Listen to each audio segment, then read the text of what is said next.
देखिए, आप जो सीएम के ताल्लुक़ से आपने कहा कि सीएम ने किसी मुसलमान अक़लियत में टिकट नहीं दिया एमएलसी का। सीएम केसीआर एक फ़िरक़ा परस्त इंसान है जिन्होंने ये साबित कर दिया पीवी नरसिम्हा राव का 7 साला तक़ारीब मनाकर करोड़ों रुपया खर्च करके कि उनकी ज़हनियत आरएसएस की ज़हनियत है। ये तो मैं 7 साल से मुसलसल बोलता हूँ कि सीएम केसीआर एक फ़िरक़ा परस्त इंसान है। तेलंगाना में बीजेपी की ज़रूरत नहीं है, तेलंगाना में समझो बीजेपी की ही हुकूमत है। 7 साल से मुसलसल केसीआर नरेंद्र मोदी का साथ देते आ रहे हैं। पार्लियामेंट में हर बिल में उन्होंने साथ दिया और पीवी नरसिम्हा राव को मरकज़ ने कोई ख़ास अहमियत नहीं दी क्योंकि वो वज़ीर-ए-आज़म साबिक़ा वज़ीर-ए-आज़म था। उसको बीजेपी हुकूमत देना चाहिए था क्योंकि बाबरी मस्जिद को शहीद करवाने में उसका बड़ा हाथ था। लेकिन सीएम केसीआर ने पीवी नरसिम्हा राव के भूत को निकाला, 10 करोड़ रुपए खर्च किए और जो है उसकी 7 साला तक़ारीब, शहर में सारे बैनर्स लगे, ब्रिजों के नीचे बड़े बड़े फ़ोटो लगे और भारत रत्न अवार्ड का मुतालबा किया। असम्बली हॉल में जो है पीवी नरसिम्हा राव का पोर्ट्रेट लगाया। पार्लियामेंट में लगाने के लिए पार्लियामेंट के अंदर टीआरएस के लोग नुमाइंदगी करके पार्लियामेंट में पीवी नरसिम्हा राव का पुतला आपके पोर्ट्रेट लगाया जाए।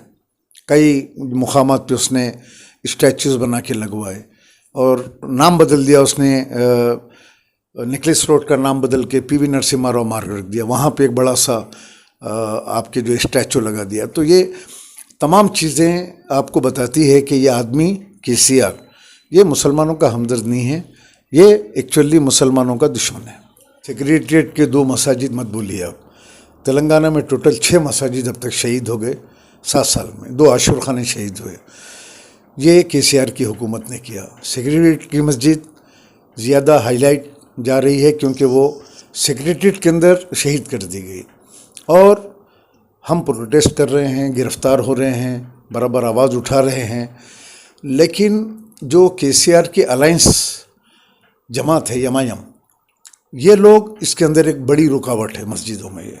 ये अचानक असम्बली में आके एक बयान देते हैं सेक्रेटरीट की मसाजिद का क्या हुआ और वो फौरी तयख़ुन दे देते हैं कि केसीआर के बहुत जल्दी वो मैं बना दूंगा उसको। अवाम मुतमईन हो जाती है। आप बोलेंगे कि मिलियन मार्च की तरह मुसलमान क्यों नहीं निकल रहा? मुसलमान पूरा निकल के हैदराबाद पूरा जाम करके प्रोटेस्ट क्यों नहीं कर रहा? इसीलिए नहीं कर रहा कि जो मजलिस की क़ियादत है वो मुसलमानों को सुला दी। मुसलमानों के जज्बात से इस तरह खेला गया कि मुसलमान उनके ऊपर तकिया करे हुए हैं, भरोसा किए हुए हैं कि ये बोल के बना देंगे मस्जिद। जबकि एक खाना मस्जिद का आप देख चुके हैं कि एक खाना मस्जिद के लिए बोले कि हम भूले नहीं, फला नहीं, तकरीरों में असदुद्दीन अवैसी, लेकिन एक खाना मस्जिद आज तक नहीं बनी। अहमद पाशा खादरी जाके नमाज़ पढ़े वहाँ पे, बोले कि बहुत जल्द यहीं बनेगी, जाके मैं नमाज़ पढ़ के आता हूँ। तो ये सब तमाशे, ये जमात के तमाशे हैं जो हुकूमत के ख़िलाफ़ नहीं जा सकते लोग। और हमारी इंफॉर्मेशन के हिसाब से केसीआर से इनके ताल्लुक़ात अंदरूनी तौर पे केसीआर केटीआर से तकरीबन 0 के ऊपर चल रहे हैं। ये फ़ोन भी नहीं कर रहे हैं उनको और वो भी इनको कोई घास नहीं डाल रहे हैं, नहीं पूछ रहे हैं इनको। तो रहा सेक्रेटरीट की मस्जिदों का, जब हम ज़्यादा गड़बड़ कर रहे थे तो फौरी अकबरुद्दीन अवैसी असम्बली शुरू हुई, असम्बली में सवाल पूछ लिए, उन्होंने कहा बना देंगे, फिर मुसलमान खामोश बैठ गया। हम भी बोले देखेंगे। अब secular chief minister Mahmood Ali साहब और हमारे सलीम साहब चेयरमैन, सलीम साहब आके बोले कि मैं, पहले तो महमूद अली साहब बोलते रहे कि फ़लाँ तारीख़ को उसका संग बुनियाद रख देंगे, 28 फरवरी को रख देंगे, ऐसे वो मुसलमानों को धोखा देते रहे महमूद अली साहब। उसके बाद चेयरमैन मोहम्मद सलीम साहब आए वक्फ बोर्ड, उन्होंने आके बोले कि मुहर्रम के साथ ही रख देंगे और 2 करोड़ 90 लाख रुपए वक्फ बोर्ड से हम सैंक्शन कर चुके हैं और रख देंगे, अभी हो जाएगा काम। वो सैंक्शन भी हो गया, हमने वक्फ बोर्ड में पैसे अलाट कर दिए। अब हम देख रहे हैं कि बजट अलाट हो गया, ये कह रहे हैं 2 करोड़ 90 लाख रुपए सैंक्शन हो गए हैं, मैप फाइनलाइज हो गया। तो देखते हैं अभी मुहर्रम के बाद क्या होता है। मुहर्रम हो गया, आज मुहर्रम हो के कितने दिन हो गए आज, लेकिन अभी तक कोई पेशरफ्त नहीं है। इंशाअल्लाह बहुत जल्द हम एक मुनज़्ज़म एहतजाज का ऐलान करेंगे और मुसलमानों से कहेंगे कि आप ये मजलिस के कायदीन के भरोसे के ऊपर आप लोग मत रहिए, आप लोग निकलिए, एक बड़ा एहतजाज कीजिए और हमारा साथ दीजिए। ये अल्लाह के घरों का मामला है। तमाम जमातों की वाबस्तगी से हट के कोई भी सियासी जमात का हो, इवन मजलिस का भी हो, तो वो प्रोटेस्ट में आए। उसके अंदर इनकी हिदायत की ज़रूरत नहीं है आप लोगों को, अल्लाह की हिदायत चाहिए। अल्लाह के घर के लिए निकलो, निकल के मुसलमान एक बड़ा प्रोटेस्ट करो ताकि हुकूमत की आँख खुले। ये आपको मालूम है कुछ दिन पहले हुजूराबाद में बाई इलेक्शन था, बीजेपी आ गई वहाँ पर। क्या तेलंगाना में भी बीजेपी आएंगी? तेलंगाना में बीजेपी नहीं आएगी। हुजूराबाद का जो इलेक्शन है वो इटाला राजेंद्र की कामयाबी है, बीजेपी की कामयाबी नहीं है। वो बीजेपी से इटाला राजेंद्र को वोट नहीं मिले। वो इटाला राजेंद्र की कॉन्स्टिट्यूंसी है, वहाँ से 2 मरतबा 3 मरतबा वो मुंतखब हुए। उनका अपना हल्का है, उनका अपना काम है। टीआरएस के नंबर 2 के लीडर हो। तेलंगाना मूवमेंट के अंदर उनका बड़ा योगदान रहा, बहुत ज़्यादा उन्होंने एक्टिव पार्टिसिपेट किया। ये अब उनकी मकबूलियत को देख के इटाला राजेंद्र की केसीआर और केटीआर को हसद हो गई। इन्होंने ज़बरदस्ती, जैसे कहते हैं कि सियासी मौत, ये इटाला राजेंद्र को पार्टी से निकालना, केसेस डालना, उनके ऊपर मुकदमे डालना। तो आदमी भागता भागता दिल्ली पहुंच गया। सेंटर में बीजेपी की हुकूमत है। शेल्टर लेने के लिए वो अमित शाह, नरेंद्र मोदी उनका हाथ थाम लिया, वरना अभी तक उसको जेल में डाल देते केसीआर और उसके ऊपर कई मुकदमे दर्ज हो जाते। वो जाके उनका हाथ पकड़ लिया और वो जो कामयाबी वहाँ आप देख रहे हैं, करोड़ों रुपए, हिंदुस्तान का सबसे महंगा इलेक्शन हुआ वहाँ पे। 10,000 रुपये में एक वोट खरीदा गया। हिंदुस्तान की तारीख में नहीं है ऐसा। हर पार्टियों ने, बीजेपी, टीआरएस, सब ने दिया, दोनों पार्टियों ने।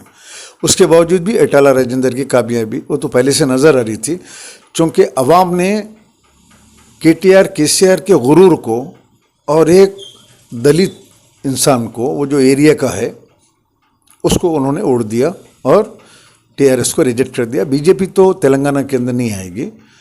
हाँ, अलबत्ता कांग्रेस आएगी। चांसेस है कि कांग्रेस बढ़ के सीट लेगी। नहीं भी आएगी तो एक बड़ा अपोजिशन कांग्रेस का, रेवंत रेड्डी वगैरह मेहनत करेंगे तो वो लोग आएंगे निकल के।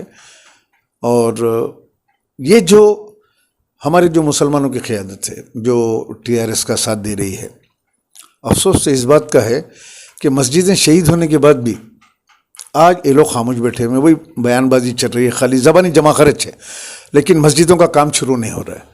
केसीआर जाके सेक्रेटरीट का जो है दौरा करके काम जल्द करने के लिए वहाँ पे घूम के देखते हैं केसीआर, लेकिन उस टाइम संगे बुनियाद मस्जिदों का फिर 1500 गज ज़मीन है। 1500 गज ज़मीन दे दो मुसलमानों को, वक्फ बोर्ड के हवाले कर दो। कल वक्फ बोर्ड जाएगा वहाँ पे संगे बुनियाद रख के अपना काम करा लेगा। डिज़ाइन भी बना हुआ है। इसमें क्या इसकी नीयत में खोट है? अब अगर ऐसा ही चलते रहा तो थोड़े दिन के बाद नेक्स्ट ईयर ये अर्ली पोस्ट करवा देंगे केसीआर, यानी अगस्त सितंबर तक जो है यहाँ पे पोल करवा देंगे। उनको परेशान है वो कि बीजेपी को जमने नहीं देना चाह रहे हैं वो, और कांग्रेस रेवंत रेड्डी को, इसीलिए फौरी इलेक्शन करवा देंगे। फिर बोलेंगे कोड ऑफ कंडक्ट आ गया। इस तरीके से अब तो शक हो रहा है कि सेक्रेटरीट की मस्जिदें वहाँ पे नहीं बनेगी। उसके लिए तो बड़ी अमली जिद्दोजहद करना पड़ेगा, वरना अगर मजलिस के भरोसे पे या असदुद्दीन अकबरुद्दीन के भरोसे पे कौम रहेगी तो इन मस्जिदों को भी वैसे भूलना पड़ेगा जैसे एयरपोर्ट की उमर फारूक मस्जिद को आज मुसलमानों को भूलना पड़ा। आज भी जुमा की नमाज, गए जुमा की नमाज की भी फ़ोटो आपने देखी कि लोग धूप में खड़े होकर जो है जुमा की नमाज पार्किंग में पढ़ रहे हैं। तो यही हाल हो जाएगा, सेक्रेटरीट का भी ख़त्म हो जाएगा, मस्जिदें नहीं बनेगी दोबारा। उसके लिए एक बड़े एहतजाज की मुसलमानों को ज़रूरत है।